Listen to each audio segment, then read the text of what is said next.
Bienvenue dans la saison 2 du Monde du Livre, un podcast dédié à la littérature young adulte et new adulte.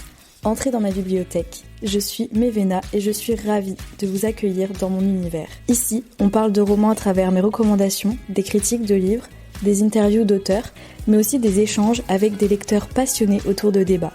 Alors installez-vous confortablement et plongeons ensemble dans mon monde rempli de livres.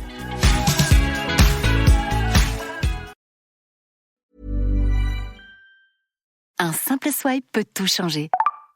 Un match Tinder.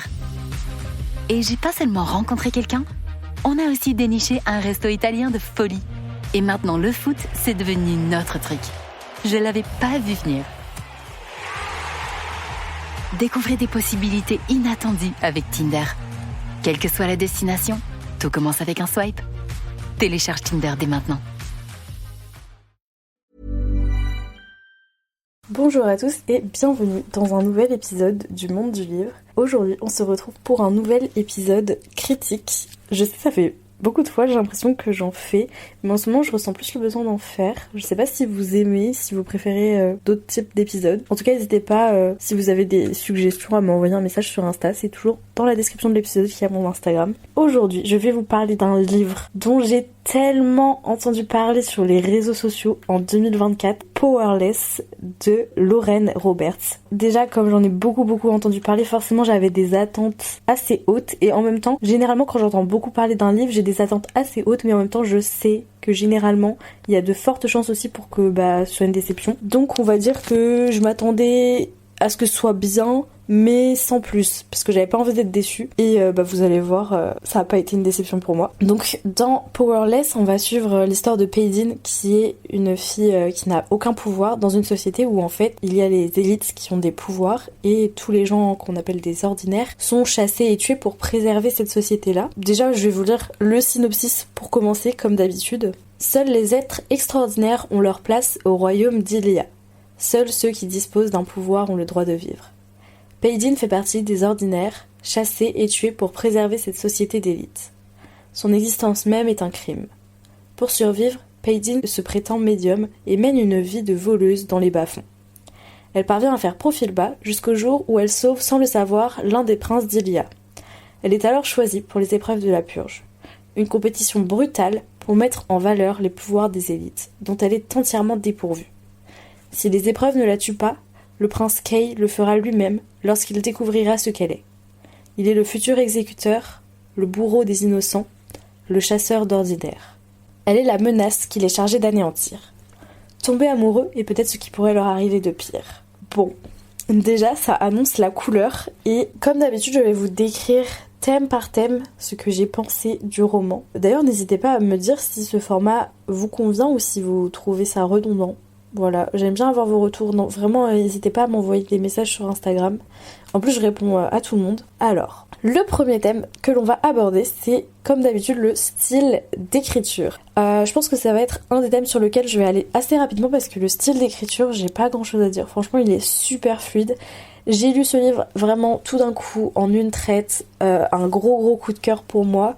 Franchement, le style d'écriture, on avait l'impression de plonger tout droit dans une série. Il y avait beaucoup d'actions très dynamiques. En plus, si je dis pas de bêtises, on était dans un point de vue interne et on alternait. Soit on était du point de vue de Paydin, soit du point de vue de Kay. Il me semble qu'il n'y avait pas d'autres personnages, vraiment c'était les deux là et on alternait le point de vue. J'ai pas grand chose d'autre à dire sur le style d'écriture, vraiment très fluide. On va droit au but finalement et personnellement c'est le style d'écriture que je préfère.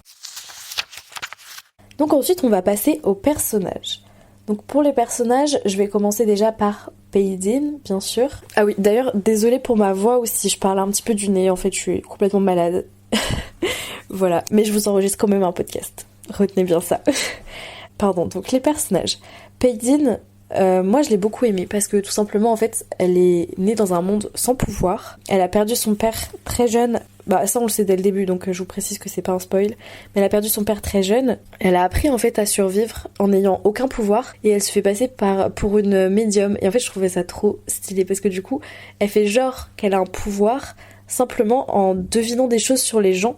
Mais en fait, c'est pas du tout un pouvoir qu'elle a. Elle observe juste des détails que peu de personnes remarquent et elle va deviner des choses sur certaines personnes. Et les gens vont la croire, ça va passer. Et du coup, personne va la soupçonner d'être une ordinaire. J'ai bien aimé ce côté-là, parce que du coup, c'est vraiment une battante. Voilà, elle se bat pour survivre, même si elle a pas de pouvoir. Bah pareil, dans les épreuves de la purge, elle sait qu'elle a très peu de chances de survivre, parce qu'en fait, ils ont tous des pouvoirs de fous furieux. Et elle a été sélectionnée, mais elle se dit mais comment je vais faire ? Il faut pas qu'il découvre que j'ai un pouvoir, que j'ai pas aucun pouvoir, etc. La seule chose avec laquelle elle arrive à s'en sortir, c'est vraiment son courage, sa force, son intelligence. Voilà, moi j'ai beaucoup aimé. On est vraiment sur une héroïne badass woman. Et bon, j'ai l'impression que je dis ça à chaque fois, mais qu'est-ce que j'aime les badass woman. C'est vraiment mon type de personnage préféré. Par contre, elle est quand même hyper humaine dans le sens où du coup elle a ses blessures par rapport à sa famille, etc. On est vraiment sur un personnage qui est très Morally Grey. On sait pas si c'est le gentil, le méchant. En vérité, je dirais que c'est un peu des deux. Et à la fin du livre, je sens qu'elle a... J'ai pas envie de spoiler, mais il y a eu un autre personnage qui, je sens, pourrait tellement avoir des rôles hyper important dans les prochains tomes. J'ai trop hâte de lire les prochains tomes. Voilà. Ça c'est pour le personnage de Paydin et maintenant je vais parler de Kay. Alors Kay, je dirais que il est plus difficile à cerner, mais en même temps, enfin, il est quand même profond. Mais je pense qu'en fait, on n'a pas pu découvrir l'entièreté de la profondeur de ce personnage dans ce premier tome. Je pense que oui, on n'a pas pu découvrir à quel point il est profond dans ce tome-là. Donc j'espère que dans les prochains tomes, ce sera plus approfondi et je pense que ça le sera au vu de la fin. Mais je dirais qu'en vrai, il est quand même beaucoup plus complexe parce que au début, comme on le voit du point de vue de Paydin, pour nous c'est juste le futur exécuteur froid qui obéit à son père en fait, qui veut gagner son respect. Voilà, et autrement, mais la tension entre les deux, Mamma Mia, la tension entre ces personnages-là. Bon, de toute façon on le sait dans le synopsis, mais forcément ils vont pas tomber amoureux en soi, enfin ils vont se tourner autour, vous voyez, c'est un peu une fantaisie romantésie. En tout cas, il y a de la romance dans cette fantaisie, si c'est une fantaisie. Je sais pas trop dans quelle catégorie la mettre. Mon dieu, la tension entre les personnages. Bah voilà, j'ai pas grand chose d'autre à rajouter sur les personnages. C'est un très bon point en tout cas. Je les ai trouvés assez bien construits. On comprend leurs motivations, leurs objectifs, même leurs agissements, on les comprend. Ensuite, donc, on va passer à l'intrigue. L'intrigue, en vrai, elle est bien ficelée, franchement. Après, je trouve que c'est assez prévisible quand même ce qui va se passer, entre guillemets. Sauf pour un personnage. En fait, j'ai la sensation que vraiment, il y a un personnage, un futur antagoniste, je ne saurais pas le dire. Dans ces cas-là, vraiment, si c'est le cas, et je pense que ça va être le cas dans les prochains tomes, c'est vraiment pas le genre de personnage auquel on s'attend à ce qu'il fasse ça. Donc voilà. Après, en termes d'intrigue, tout se base sur la survie, en fait. C'est un peu comme des Hunger Games, mais version fantasy. Donc ça, j'ai bien aimé aussi parce que déjà j'aime beaucoup Hunger Games et l'intrigue est vraiment rythmée. Il y a vraiment de l'action à chaque fois. On a toujours peur pour la vie de Paydin. Il y a ce côté vraiment stress un peu survie que j'aime beaucoup. Enfin, moi c'est vraiment le genre de livre que j'apprécie le plus puisqu'il y a de l'action et on s'ennuie pas en fait. Et c'est ce qui m'a fait, je pense, garder le livre entre mes mains. Et j'arrivais pas à m'arrêter à faire autre chose, donc voilà, c'est pour vous dire à quel point l'intrigue, elle m'a captivée. J'étais vraiment à fond. Voilà, j'ai même pas les mots pour vous dire à quel point j'étais à fond. Et j'ai... Un simple swipe peut tout changer. Un match Tinder. Et j'ai pas seulement rencontré quelqu'un, on a aussi déniché un resto italien de folie. Et maintenant le foot, c'est devenu notre truc. Je l'avais pas vu venir. Découvrez des possibilités inattendues avec Tinder. Quelle que soit la destination, tout commence avec un swipe. Télécharge Tinder dès maintenant. Tellement aimé, mais vraiment, il y avait de l'action tout le temps. En fait, Paydin, le problème, comme elle a aucun pouvoir, Paydin, à chaque fois on se dit mais est-ce qu'elle va survivre, est-ce qu'elle va y arriver, et on est toujours en train de stresser pour elle parce qu'il y a plein de situations qui sont hyper dangereuses, sachant que tous les autres concurrents ont des pouvoirs et pas elle, et que elle peut même pas dire qu'elle a pas de pouvoir, elle doit le cacher en plus. Franchement c'était une folie, et la tension entre les deux personnages aussi, ça sert beaucoup l'intrigue, et j'ai tellement hâte. Parce qu'on est un peu pour moi on est vraiment sur un ennemi to lovers parce que c'est vraiment le futur exécuteur et c'est lui qui est chargé en fait d'éliminer les ordinaires et elle c'est une ordinaire, donc il y a vraiment cette tension là. Et en même temps on ressent quand même une petite attirance entre les deux, on va pas se mentir. Pour moi on est aussi sur un slow burn parce que du coup forcément ils se retiennent chacun un peu. Surtout Paydin en fait elle le considère vraiment comme son ennemi, elle le déteste pas mais voilà quoi, elle le considère vraiment, vraiment comme son ennemi. Le prochain thème, sans mauvais jeu de mots, c'est les thèmes du roman. Alors les thèmes abordés, je dirais que du coup il y a la survie. Ça c'est sûr et certain, la survie, l'action, le côté un peu élitisme en fait, puisque ils veulent supprimer tous les ordinaires parce en fait officiellement ils les accusent de propager des maladies alors qu'en vérité ils veulent surtout vraiment garder cette société élitiste avec des pouvoirs. Du coup je sais pas si on peut dire ça mais je pense que oui il y aurait l'élitisme dedans. Autrement comme autre thème, déjà les pouvoirs. Je sais pas si on peut appeler ça un thème. Je sais pas si on peut dire les complots. Ouais, s'il y a un peu de complot politique quand même, parce qu'il y a tout ce qui est famille royale, tout ça. Et en fait, j'aime bien parce que on dirait un mélange un peu entre fantasy et dystopie, même si on n'est pas trop sur une dystopie, mais voilà, moi j'aime bien. J'aime bien. Comme autre thème, autrement, je pense qu'il y a quand même le combat, j'ai pas envie de dire la guerre, mais ouais, la survie, vraiment le combat, complot politique. Globalement, c'est vraiment les plus gros thèmes qui ressortent pour moi. Donc le prochain thème, ça va être l'originalité du livre par rapport à d'autres œuvres. Alors je pense que l'originalité, pour moi, ça se situe dans le côté... Je trouve qu'il y a un peu un mixte entre fantasy et dystopie. Dans le sens où on est un peu sur un livre dans le style Hunger Games, un peu dystopie où c'est un petit peu strict comme pouvoir, un peu sur on est un peu sur un gouvernement totalitaire, mais on est quand même dans une fantasy, donc voilà, je pense que ce côté un peu mélange dystopie fantasy, ça fait son originalité. Et moi personnellement c'est typiquement ce que j'ai adoré. Après je pense que ça pourrait perdre certaines personnes, le fait que ce soit un mélange un peu entre les deux. Ils pourraient se demander en fait s'ils sont dans une fantasy, dans une dystopie, dans une romantaisie. Ça peut peut-être perdre les gens. Mais personnellement, moi, ça m'a pas du tout dérangé. Mais je me dis que ça peut peut-être déranger certaines personnes. Donc voilà, si jamais vous souhaitez le lire, comme ça vous êtes prévenus. Autrement, en termes d'originalité, c'est une fantasy inversée dans le sens où d'habitude c'est un peu quelqu'un qui croit qu'elle est mortelle alors qu'en fait elle a des pouvoirs. Et c'est l'élu d'une prophétie, blablabla. Là c'est l'inverse. Elle vit dans une société où tout le monde a des pouvoirs et elle c'est la seule sans pouvoir et elle a caché le fait qu'elle n'a pas de pouvoir en faisant croire qu'elle a des pouvoirs. Waouh. Si quelqu'un a réussi à me suivre, vraiment chapeau parce que j'ai dit beaucoup trop de fois le mot pouvoir.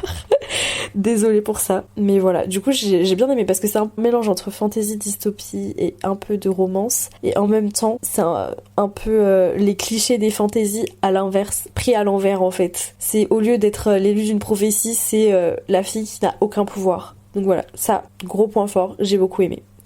Et en parlant de points forts, du coup on va passer aux forces et aux faiblesses du roman.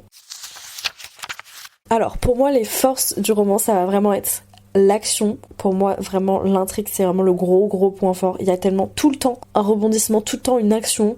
On a peur pour Paydin, on a toujours envie qu'elle survive et on se demande toujours ensuite qu'est-ce qui va se passer dans les prochaines pages en fait, à chaque fois. On a aussi peur pour les autres participants parce qu'en vrai on s'est attaché à certains participants et on n'a pas envie que ça se finisse ou qu'ils meurent ou quoi. Une des grosses forces ça va vraiment être l'addictivité. Vraiment, ce livre c'est vraiment de la drogue, c'est une addiction. Je sais pas ce que l'autrice a mis dedans mais j'étais addict. J'ai pas pu m'arrêter de lire vraiment. Je vous jure que ça faisait longtemps que j'avais pas lu un livre comme ça, genre. Mais j'ai fait que lire non-stop. Et franchement, ça m'avait manqué ce genre de livre. Et je vous avoue qu'en 2024, ça m'est très peu de fois arrivé. Donc big up à ce livre parce que ça a été, je pense, un de mes coups de cœur de l'année 2024. Comme faiblesse, ça je vous avoue, ça va être super dur à trouver parce que comme je vous ai dit, genre, j'ai été hyper addict. Comme faiblesse, moi j'ai pas trouvé que c'était une faiblesse, mais je pense que certaines personnes peuvent trouver que c'est une faiblesse. C'est le fait qu'il y a un peu un mix dystopie, fantasy, romantaisie. Franchement, j'ai réussi à y voir assez clair entre tous. J'ai juste considéré ça comme une fantaisie avec des éléments de dystopie et des éléments de romance. Et franchement, c'était assez sympa. Moi, ça m'a pas dérangé. Mais voilà, je pense qu'il y a certaines personnes qui potentiellement pourraient être dérangées par ça. Moi, ça n'a pas été le cas, mais ça peut être le cas pour vous. Autrement, comme faiblesse, honnêtement, la seule chose dont je me rappelle, c'est que je l'ai adoré et j'ai même pas de faiblesse en tête en fait. C'est pas une faiblesse pour moi, mais il y en a certains qui pourraient trouver que c'est une faiblesse. Mais comme je l'ai dit, Paydin, elle est un peu morale et grey. Enfin, en fait, il y a pas de gentil, il y a pas de méchant dans ce livre. Elle a aussi fait des trucs que certaines personnes pourraient trouver que franchement, elle a abusé et elle devrait pas l'avoir fait ou ce genre de choses. On pourrait être du côté de Paydin ou de l'autre côté entre guillemets.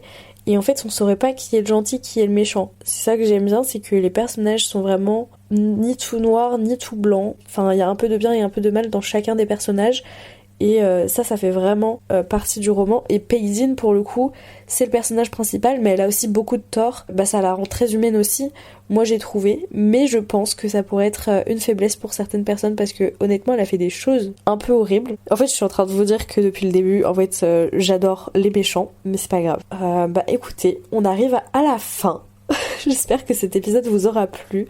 Je suis vraiment désolée pour ma voix et pour ce nez bouché. J'espère que c'est pas trop désagréable à écouter. En tout cas, voilà, je vous fais des gros bisous et je vous dis à la semaine prochaine pour un nouvel épisode.